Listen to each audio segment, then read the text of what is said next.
மறுநாள் காலை கடை திறக்க வீட்டிலிருந்து நடந்து வந்துகிட்டிருந்தான். சாலையோரம் ஒரு சின்ன நாய்க்குட்டி பயந்து அங்குமிங்கும் பார்த்துக்கிட்டு நின்னது. இங்க விட்டா வாகனத்துல அடிபடும் என்ன நினைச்சு அத கையில தூக்கினான். கடைக்கு வந்ததும் ஷட்டர் முழுசா திறக்கல.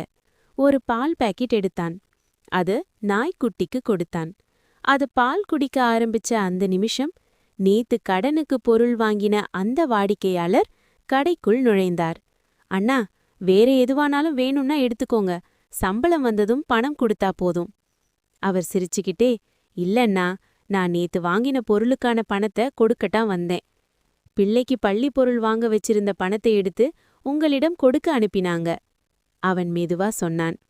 முதல்ல பிள்ளைக்கு படிப்பு. கடை திறக்கல, ஆனா மனசு திறந்திருந்தது.